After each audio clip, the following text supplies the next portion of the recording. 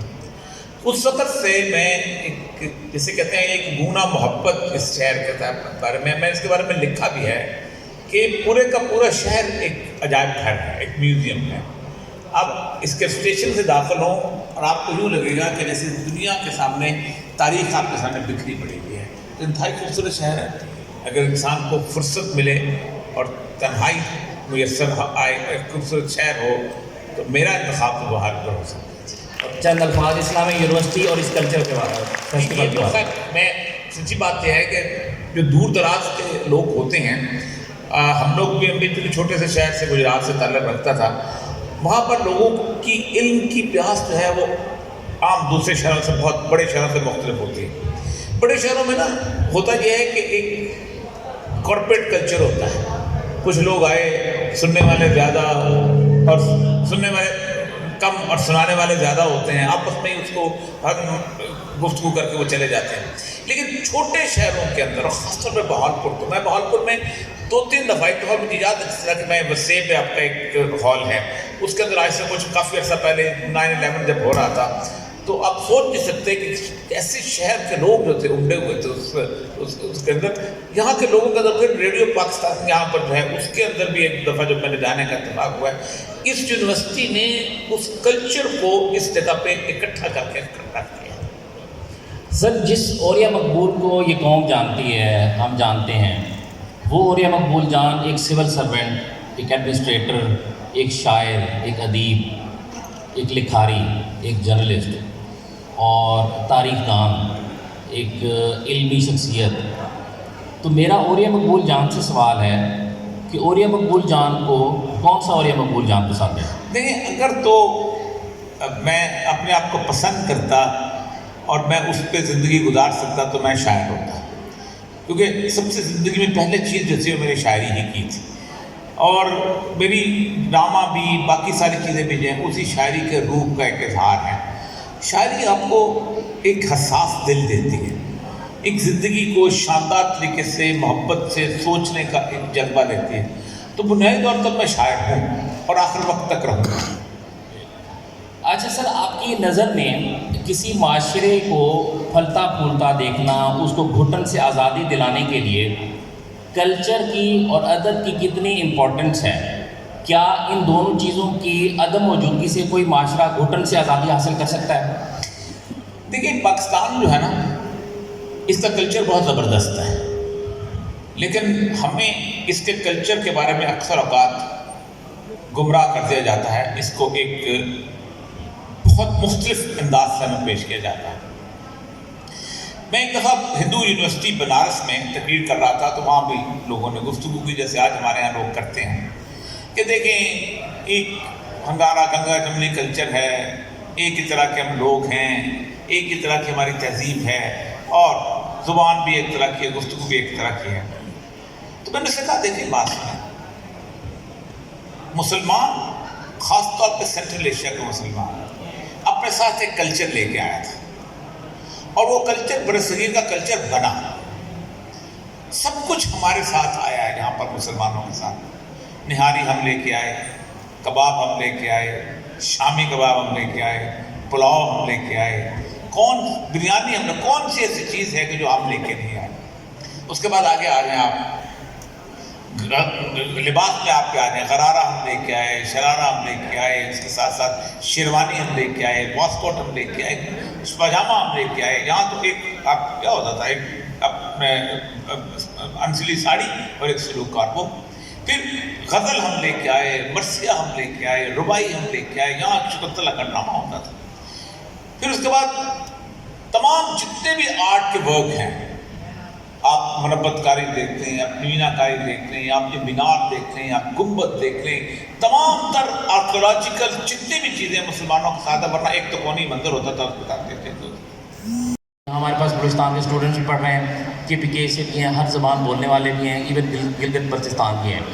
تو بلوچستان کا جو کلچر ہے اس کو آپ نے قریب سے دیکھا، اس سوسائٹی کی کچھ چند ایک چیزیں شیئر کریں ہم سے، اور اپنی یادیں شیئر کریں۔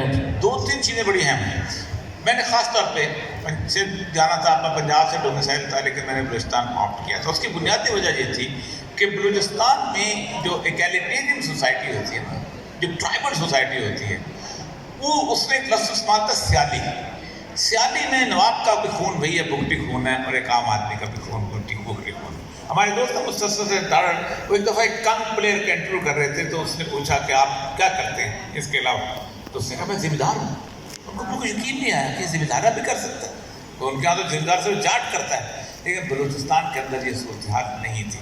پھر بلوچستان کے اندر جو ٹرائبل سوسائٹی ہوتی ہے، اس کے اندر کھلا منافقت بالکل نہیں۔ اقبال نے کہا نا، فطرت کے مقاصد کی کرتا ہے نگہبانی، یا بندہ صحرائی یا مرد کوہستانی، اور ایگزیکٹلی وہی بلوچستان کے اندر۔ اور اس بلوچستان کے اندر میں نے دیکھا ہے کہ اگر وہ آپ سے ناخوش ہیں تو بڑے کھل کے کہہ دیں صاحب آپ ہم کو پسند نہیں ہیں، اور اگر آپ سے خوش ہیں تو بڑے آرام سے کہیں گے کہ میرے دونوں بیٹے ہیں، یہ تم پہ قربان ہے، بے شک جہاں لے جاؤ، جہاں چاہے لے جاؤ۔ یہ والی صورتحال۔ میں چاغی میں تھا ڈپٹی کمشنر 1997 میں، اور چاغی میں آپ سوچیں کہ میں نہ ان کی زبان بولتا تھا، نہ میں ان کے علاقے سے تعلق رکھتا تھا، نہ میں بلوچ تھا، ایک پنجابی دور سے آیا ہوا۔ میرا ٹرانسفر ہو گیا چاغی میں۔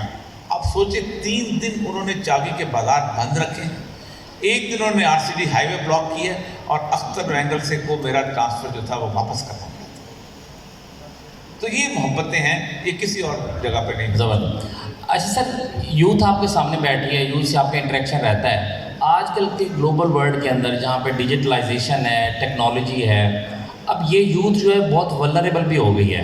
اب یوتھ کو ہو سکتا ہے آج سے کچھ 2 دہائیاں پہلے والے معاملات جو کہ قباحتیں تھیں، وہ ہو سکتا ہے آج ان کو زیادہ سامنا کرنا پڑ رہا ہے۔ آپ سمجھتے ہیں کہ آج کی یوتھ جو ہے ولنریبل ہے، چاہے ہماری یوتھ ہو پاکستان کی یا ویسے عمومی طور پہ، اس ٹیکنالوجی کے دور میں، گلوبلائزیشن کے دور میں ولنریبل ہے، ان کو خطرات لاحق ہیں؟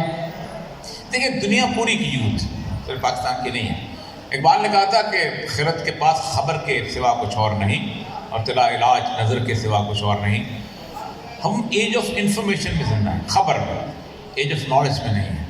ہمارے پاس انفارمیشن ہے کہ دنیا میں یہ ہو رہا ہے، دنیا میں یہ ہو رہا ہے، یہ بن رہا ہے، یہ اٹھ رہا ہے، یہ چل رہا ہے، پھٹ رہا ہے۔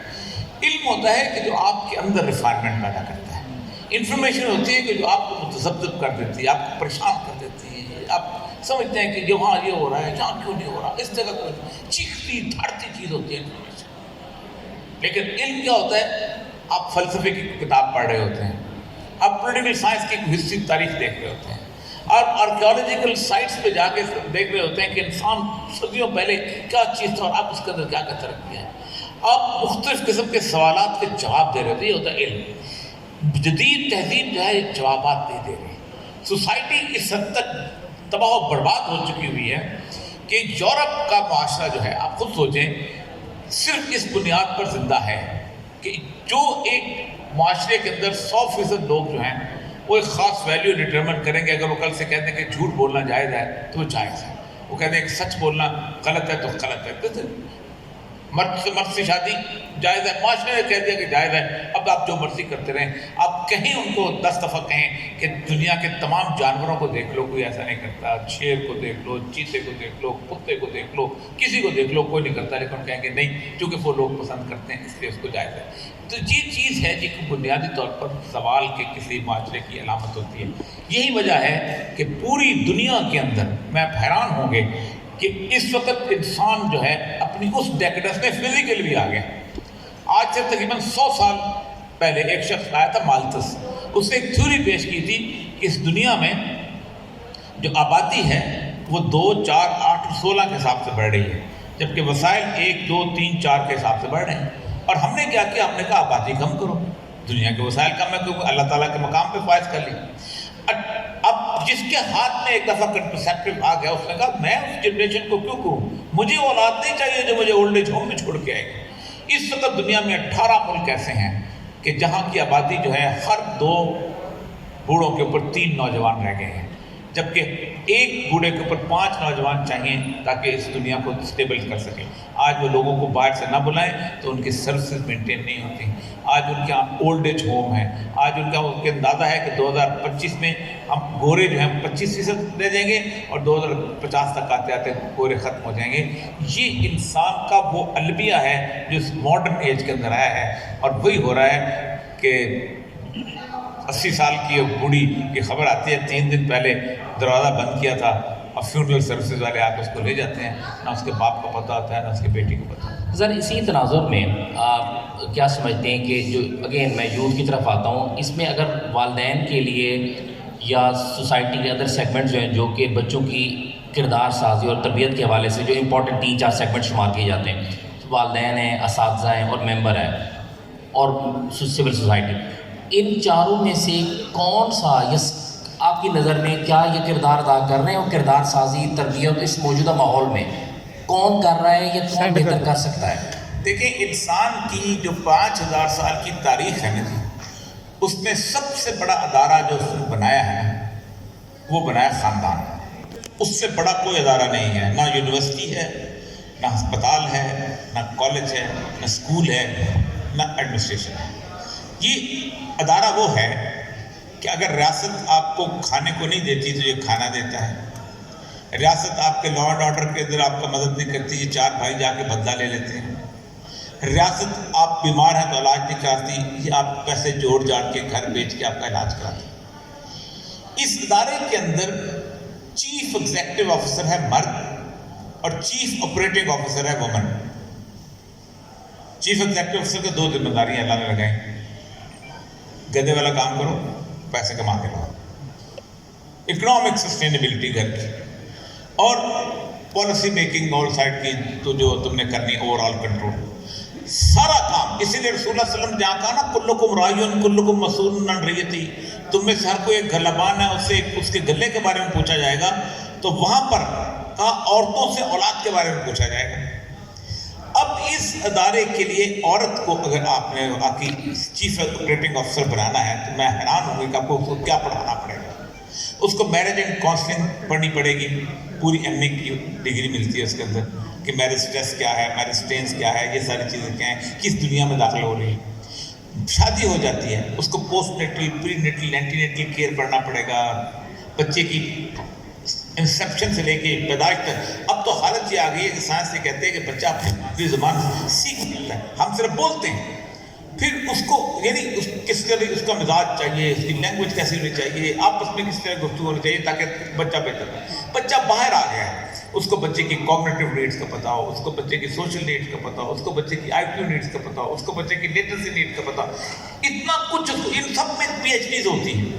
اس کے ہاتھ میں 2 بوڑھے آ گئے ہیں، پوری نیوٹریشن کی سائنس ہے، اس کو پتا ہو کہ کیسے میں ان کو لک آفٹر کرنا ہے۔ اس کے ہاتھ میں 2 بچے آ گئے، پوری نیوٹریشن کی سائنس اس کو پتا ہونی چاہیے۔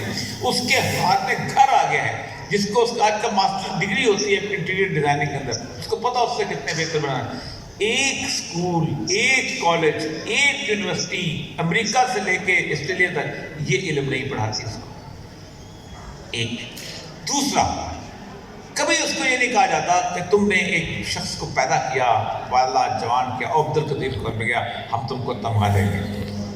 دنیا میں اس کے مدر کے روڈ کا کوئی تمغہ کہیں نہیں ملتا۔ ہاں تم پائلٹ بنو گے، ہم تمہیں تمغہ دیں گے، تم ایک شاندار قسم کی ڈائیور بنو گے تو ہم تمغہ دیں گے، تم جمناسٹ بنو گے تمغہ دیں گے۔ لیکن وہ جس پہ انسٹیٹیوشن پوری دنیا کی سوسائٹی کی بنیاد ہے، یہی وجہ ہے کہ ہمارا معاشرہ جو ہے بالکل ویسا ہو گیا۔ میں آج پاکستان میں بھی دیکھتا ہوں کہ وہ جیسے میں ایک دفعہ گیا تھا وہاں امریکہ، تو اس میں ایک قبرستان ہے جارج ہیلے قبرستان، جہاں جان ایف کینیڈی وغیرہ دفن ہے، تو میں بھی وہاں جا رہا تھا، تو ایک فیملی آئے، میں بیوی دونوں، تو وہاں اس وقت تو کمپیوٹر نہیں ہوتا تھا، بڑی سی ڈکشنری رکھی ہوتی تھی، اس کے اندر پتا تھا کس کی قبر کس نام پہ۔ تو اس نے ایک قبر پہ دیکھا، اس کا باپ دفن تھا اور ماں دفن تھی، قبر کا نام لے کے واپس جانے لگے۔ میں نے کہا تم جاؤ گے نہیں، قبر نہیں دیکھو گے؟ اس نے کہا نہیں، میں صرف یہ دیکھنے آیا تھا کہ کس قبر پر ہر سال مجھے اس کی ڈیتھ اینیورسری پر فلاٹ بوکے بھیجنا۔ یہ سچویشن دیکھیں، آپ نے شاندار عمارت بنا لی، ایئر کنڈیشن گھر آپ کا ہو گیا، فلی فرنشڈ ہو گیا، ہر چیز ہوگی، دنیا کی ہر نعمت آپ کے پاس ہے، لیکن آپ کو رات کو نیند نہیں آتی تو آپ نے کیا کمایا؟ آپ انسومینک ہو گئے، آپ نے کیا کمایا؟ آپ کی اولاد آپ سے 2000 میل دور ہے، وہ کبھی کبھی آپ کو فون کر لیتے، آپ نے کیا کمایا؟ آپ کی بیوی جو ہے وہ آپ کو وقت پہ چھوڑ کے اچانک کہتے ہیں کہ نہیں ایٹ دس ایج میں تمہارے خراٹے بھی بہت مجھے تنگ کرتے ہیں اور تمہاری زندگی بھی مجھے بہت بری لگتی ہے، میں نے ایک اور پارٹنر ڈھونڈ لیا، اب یہی ہو رہا ہے، میں وہاں جا رہی ہوں، آپ ایک اور پارٹنر کو ڈھونڈ رہے ہیں، وہاں آپ کے کلیش ہو رہا ہے، پھر اور ڈھونڈ رہے ہیں، آپ نے پوری کی پوری انسانی زندگی جو ہے اس کو ڈسٹرب کیا ہے آپ کی ظاہری خوبصورتی میں۔ سو اس کو سر اگر اپلائی کریں، آپ کہہ رہے ہیں مغرب کی سوسائٹی کے اندر جو سوشل فیبرک ہے ویک ہے، کیا ہماری سوسائٹی کے اندر بہت ویک ہو گیا؟ بہت تو کیا اس کو دوبارہ اس فیبرک کو دوبارہ وہ نیٹڈ جوائنٹ کمیٹڈ کیسے دوبارہ کیا جا سکتا ہے؟ دیکھیے 2-3 بڑے آسان طریقے ہیں۔ سب سے اہم ترین طریقہ یہ ہے کہ آپ اپنے کلچر کے اندر اپنا نظام تعلیم لے کے، دنیا کی 5000 سال کی تاریخ یہ کہتی ہے کہ کوئی ایک قوم ایسی نہیں ہے جس نے کسی دوسرے کی زبان میں علم حاصل کیا اور ترقی کی۔ میں آپ کو کسی کو کہوں بڑے آرام سے کہیں جب آئی لو یو کہہ دو، وہ کہہ دے گا، آپ بھی کہہ لیں گے، میں بھی کہہ لوں گا، لڑکی بھی کہہ دے گی، لڑکا بھی۔ لیکن اگر اس کو یہ کہنا پڑ جائے کہ میں تم سے پیار کرتی ہوں تو اس کے ماتھے پہ پسینہ آ جائے گا۔ وجہ یہ ہے کہ اس کو اس کلچر کی، اس زبان کی حساسیت کا احساس ہے۔ آپ سوچیں کہ ہم سے کہا جاتا ہے انگریزی تمہارا مسئلہ ہے، کوئی ناروے سے نہیں کہتا، کوئی سویڈن سے نہیں کہتا، کوئی ڈنمارک سے نہیں کہتا، کوئی فن لینڈ سے نہیں کہتا۔ اس کی وجہ کیا ہے؟ اس کی وجہ یہ ہے کہ ناروے، ڈنمارک، سویڈن والوں میں اندازہ ہو گیا ہوا ہے کہ ہماری زبان کے اندر علم حاصل کرے گا تو ہمارے ساتھ محبت کرے گا، ورنہ نہیں۔ طلاق میں اور ہو جاتے ہیں، ماں بعد اور ہو جاتے ہیں۔ اب اس صورتحال کے اندر ہمارا تعلق ہی ختم ہو چکا ہوا ہے اس چیز کے ساتھ۔ ہمارا بچہ جو ہے نا، وہ دیکھیں یہ بچہ ہوتا ہے نا، اس کے دماغ کا جو ہوتا ہے، اس کے وال ہوتی ہے، اس وال پہ پینٹنگ بنتی ہے بچپن میں، اس وال پہ جو بنائیں گے وہ بن جائے گی۔ اب وہ پینٹنگ کیا بنتی ہے؟ My summer wine is made of all these things, strawberries, cherries and so. اس پینٹنگ کون سے بنتی ہے؟ سنڈریلا۔ وہ پینٹنگ کون سے بنتی ہے؟ سیون ڈوارف اور سنو وائٹ۔ وہ اس کے ہاں چرچ بیل ٹالز ہوتی ہیں، اس کے ہاں جو کہانی پڑھتا ہے وہ مسجد کی اذان نہیں ہوتی، وہ چکی کی گرگر نہیں ہوتی، وہ بیلوں کی گھنٹیاں نہیں ہوتی۔ یہی وجہ ہے کہ جب میں گھر بیچ کے، گاڑی بیچ کے، زمین بیچ کے اس کو انگلینڈ بھیجتا ہوں تو جیسے وہ ایتھرو پہ اٹھتا ہے وہ کہتا ہے میں اب اپنے خوابوں کی دنیا میں واپس آ گیا ہوں، اور وہاں سے وہ خط لکھتا ہے تعلیم مکمل کرنے کے بعد باپ کو کہ جو علم میں نے حاصل کیا ہے اس کی پاکستان میں کوئی گنجائش نہیں، میں یہی رہنا چاہتا ہوں۔ ہم اپنے بچوں کو پال رہے ہیں۔ المیہ سر، اچھا سر آتے ہیں نیکسٹ اسٹیج کے اوپر۔ یہ بچے جو عمومی طور پہ ہمارے معاشرے کے اندر ایک اور رجحان پایا جاتا ہے، ہمارا مذہب ٹالرنس سکھاتا ہے، برداشت۔ ہمارے معاشرے کے اندر جو اختلاف رائے تو چلو ٹھیک ہے، ایک ہیلدی ایک حد تک ہو تو اختلاف رائے معاشرے کے اندر ہونا چاہیے۔ جب اختلاف رائے ایک ایسی حدود کو چھونا شروع کر دے جو وہ پولرائزیشن کی طرف بڑھ جائے، تو ابھی ہماری سوسائٹی ویزیبل انداز میں ایک پولرائز سوسائٹی بن گئی ہے گزشتہ چند مہینوں اور سالوں کو آپ اگر دیکھیں تو اس کو کس نظر سے دیکھتے ہیں آپ، یا اس کا کیا علاج تجویز کرتے ہیں، یا کیا ہیلدی سائن ہے یا اس کو رکنا چاہیے؟ یہ پولرائزیشن کب ہوئی؟ میں جب بچہ تھا تو پورے ملک میں کہیں کہیں شیعہ سنی فساد ہوتا تھا۔ وہ بھائی ایک کا دکا، میں یاد ہے 61 میں جنگ میں ایک فساد ہوا تھا، پورے ملک کو پتہ چل گیا تھا کہ وہاں فساد ہوا ہے، پھر اس پر 1930 میں پہلا فساد ہوا تھا شیعہ سنی، جبکہ ہمایوں کے زمانے سے تشیع جو ہے یہاں پر آئے ہیں۔ کیوں ہوا؟ سب سے پہلے ہمارا مولوی تقریر کرتا تھا، شیعہ یہ کہتے ہیں، شیعہ مولوی کہتا تھا یہ کہتے ہیں۔ پھر ہمارے مولویوں کی کیسٹیں آ گئیں، ہم نے گھر بیٹھ کے مولوی گھر بلایا، آپ سے کہا وہ اپنے مولوی کو سنو، تمہارا مولوی یہ فضول بکواس کرتا تھا۔ پھر ہم نے اس کی کیسٹوں سے بعد ہم نے سیڈیاں آ گئی، پھر ہم نے سیڈیاں سنی، پھر ہمارے موبائل میں مولوی آ گیا، اور دوسرے کا مولوی آ گیا، اس نے کہا کہ تمہارے بڑوں کو یہ گالی دے رہا ہے، اس نے تمہارے بڑوں کو یہ گالی دے رہا ہے۔ تو ہم نے اپنے تعصب کو ایگریویٹ کیا، بڑھایا اس موبائل کی وجہ سے۔ ہمارے یہاں ٹینشن کیوں ہے؟ پاکستان میں 15 دن کے لیے ٹی وی چینل بند کر دیجیے، آدھی ٹینشن ختم ہو جائے گی۔ اس لیے کہ ٹی وی چینل بنیادی طور پہ بنے ہی لوگوں کو ٹینشن دینے کے لیے۔ تو آپ دیکھیں یورپ میں آپ چلے جائیں، آپ کو کسی گھر کے اندر ٹی وی چلتا ہوا نظر نہیں آئے گا، اپنے وہ خاص موقع پہ کوئی شو دیکھتے ہیں، شو دیکھ کے پھر سو جاتے ہیں۔ لیکن ہمارے ہاں تو مسئلہ یہ ہے، کہیں پر آپ BBC دیکھیں، مہینے میں ایک ٹاک شو ہوتا ہے، ہمارے یہاں ایک چینل پہ 3 ٹاک شو ہوتے ہیں، 81 چینل ہمارے۔ تو یہ بیسیکلی میڈیا کا مسئلہ ہے۔ تو اس میں سر ریلیجیس پولرائزیشن کیا وہ اثر ڈالتی ہے آپ کی پولیٹیکل پولرائزیشن سوسائٹی؟ آپ ریلیس دیکھیں میرے پاس ہے، ہم نے ایک دفعہ ان تمام علماء کو بلایا محرم میں گورنر ہاؤس میں، اور وہ سارے آغا جان کیا حال چال ہیں، وہ اس کو گلے مل رہا ہے، وہ اس کو گلے مل رہا ہے. وہ میں نے لائیو، میں سیکٹری انفارمیشن تھا، میں نے وہ لائیو نشر کرا دیا. یہ مجھ سے لڑ پڑے، آپ نے لائیو کیسے کیا؟ کیونکہ لوگوں کے سامنے تو ان کے مسئلے اور ہوتے ہیں. تو بنیادی طور پر اگر ہم مولوی کو اس جگہ پہ کہیں کہ اپنے حساب سے اس کے ریسٹرکٹ کریں اور ریلیجیس پروگرامز کو کنٹرول کریں یہاں پر، تو ٹھیک ہو سکتا ہے. اس طرح اگر ہم ان کو کنٹرول کریں سیاسی پروگراموں کو بھی ٹھیک ہو. آپ کے سیاسی پروگراموں میں کیا ملتا ہے؟ آپ مجھے کوئی بتائے کہ پاکستان میں اس نے کون سا ٹی وی پروگرام دیکھ کے کہا ہوگا کہ پاکستان کی اکنامک پالیسی ایسی ہونی چاہیے، جب پاکستان کی کلچرل پالیسی ایسی ہونی چاہیے، جب پاکستان کا ایجوکیشن سسٹم ایسا. کوئی ٹی وی پروگرام ایک ڈھنگ کی بات نہیں بتاتا کہ اس نے یہ کرنا ہے یہ کرنا ہے. سو اس کا بتایا تم گندے ہو، تمہاری حکومت گندی ہے، تمہاری اپوزیشن گندی ہے، تمہارا فلاں گندا ہے. ہم نے پازیٹیو سوچنے کے اوپر کبھی داد ہی نہیں دی. یہ ہمارا بھی قصور ہے. آپ کہیں نا کہ ڈپٹی کمشنر بہت اچھا آدمی تھا، کہیں گے چمچا ہے یہ پیسے دیے اس نے. آپ کہیں گے ڈپٹی کمشنر رشوت لیتا ہے، کیا صافی ہے. اللہ تعالیٰ نے اس کو کیا عزت تو دیا ہے، حکمت دیا، طاقت دی. Sir towards the end of the discussion میں چاہوں گا کہ آپ کی رائے تعلیم کے اوپر اور ہائر ایجوکیشن انسٹیٹیوشن جہاں پہ ہم بیٹھے ہوئے ہیں، یونیورسٹیز ہائر ایجوکیشن انسٹیٹیوشنس کا ایک at the top of the leader ہوتے ہیں پیرامڈ کے. تو کیا آپ سمجھتے ہیں کہ ہمارے ملک کے اندر عمومی طور پہ یونیورسٹیز اپنا وہ کردار جو ان سے ایکسپیکٹڈ ہے یا ہونا چاہیے موجودہ تناظر میں، وہ اپنا کردار ادا کر رہی ہیں؟ اگر نہیں کر رہی تو کیا کچھ کمیاں آپ دیکھتے ہیں؟ دیکھیں دنیا کی تمام یونیورسٹی جو ہے نا وہ کریکولا ڈیزائن کرتے ہیں، نصاب تعلیم اپنے حساب سے ڈیزائن کرتے ہیں.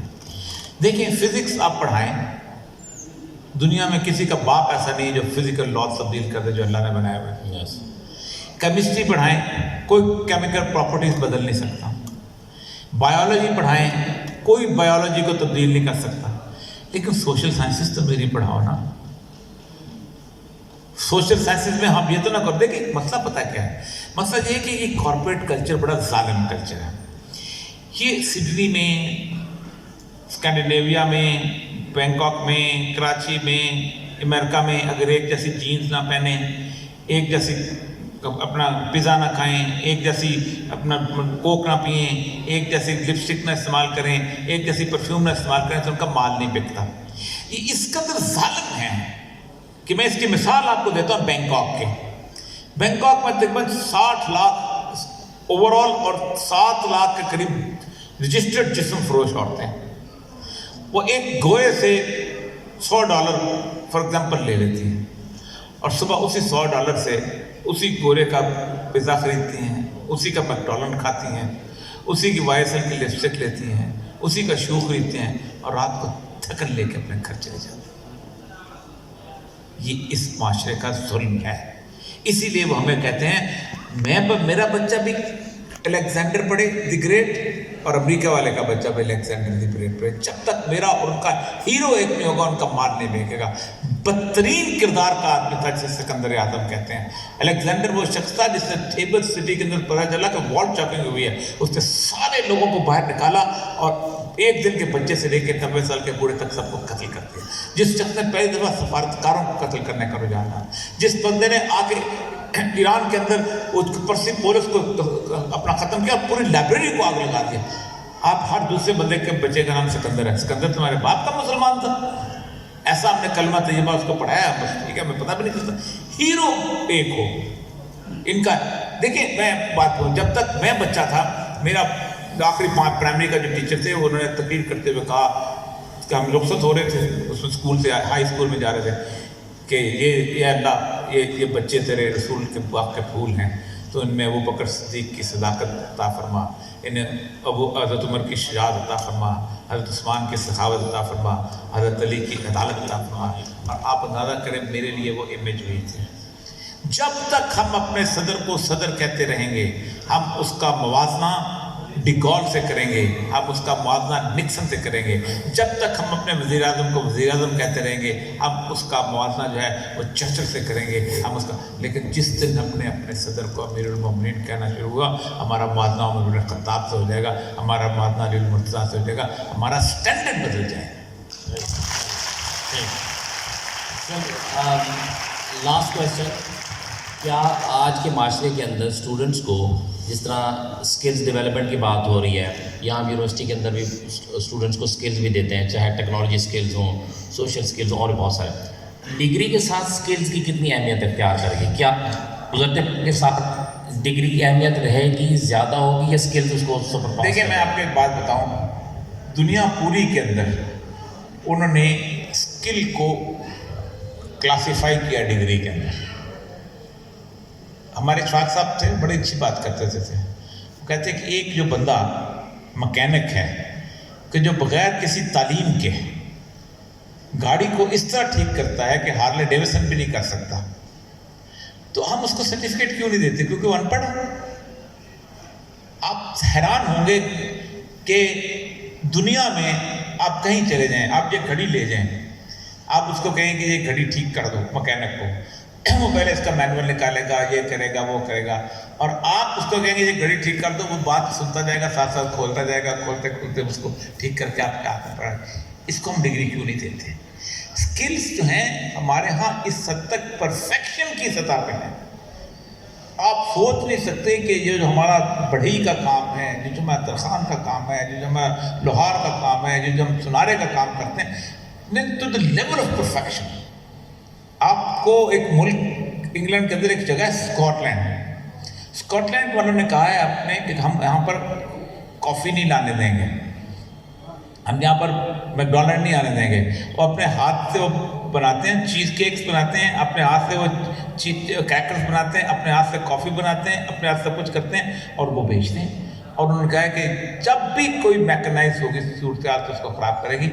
یونیورسٹیز کو بنیادی طور پر ان کو کلاسیفائی کرنا چاہیے باہر سے بھی کہ یہ بندہ پڑھا نہیں سکتا، علم انگریزی نہیں رکھتا، لیکن یہ مجھے اس کو پڑھانا چاہیے۔ میں آپ کو بتاؤں، ہم نے جو کیلیگرافی ہے، جب ہم نے اس کو نینسی میں پڑھانا شروع کیا تو جتنے کاتب تھے بیچارے عام لوگ تھے، لیکن وہ کیلیگرافی ماسٹر ڈگری ہولڈر کو پڑھاتے تھے۔ یہ جو بڑے بڑے آپ کے پینٹرز ہیں، اللہ بخش سے لے کے اور چغتائی سے لے کے اور صادقان سے لے کے، یہ میٹرک پاس بھی نہیں تھے۔ کس یہ آپ کبھی میں حیران ہوتا ہوں کہ جو علم ہمیں اکثر اوقات کہا جاتا ہے کہ بر صغیر پاک و ہند میں انگریز سے پہلے علم نہیں تھا۔ انتہائی اہم بات میں آپ کہہ سکتا ہوں، میں آرکائیو کا سیکرٹری ہوں، جب انگریز یہاں آیا ہے تو بر صغیر پاک و ہند میں مسلمانوں کے دور میں 97% لٹریسی ریٹ تھا، 97%۔ یہ تاج محل جس بندے نے بنایا ہے، تاج محل کے جو معیار ہیں یہ آدھا انچ باہر کی طرف ٹلٹڈ ہے۔ کوئی پی ایچ ڈی ان ٹریگنومیٹری ان جیومیٹری ہوگا جو اس طرح کے مینار کھڑا کر سکے گا۔ اس کے بعد حیران کن 90 فٹ اس کی بنیاد ہے، اس کے نیچے 35 فٹ ریت ہے تاکہ زلزلہ آئے تو پورا اسٹرکچر اس کے اندر گھوم جائے۔ یہ اس طرح کے لوگ تھے کہ جنہوں نے اتنے بڑے بڑے اسٹرکچر کھڑے کر دیے۔ آج اس کی ریپیئر کرنے میں چلے تو کئی سال لگ جاتے ہیں، جبکہ انہوں نے 150-200 سال میں اندر یہ شالمار باغ اور یہ شیش محل کھڑا کر کے دکھا دیا چلو۔ اصل مسئلہ یہ ہے کہ اس کو ہم نے کوانٹیفائی نہیں کیا۔ کورے کا ایک کام ہے، انہوں نے ایک کام کیا، اپنے علم کو کوانٹیفائی کر لیا ہے اور آگے لے گئے ہیں۔ ہمارے حکیم شاندار ترین نسخے لے کے قبر میں مر گئے، انہوں نے کسی کو دیا نہیں۔ آج وہ اگر ہوتے تو اس پہ ریسرچ ہو سکتی۔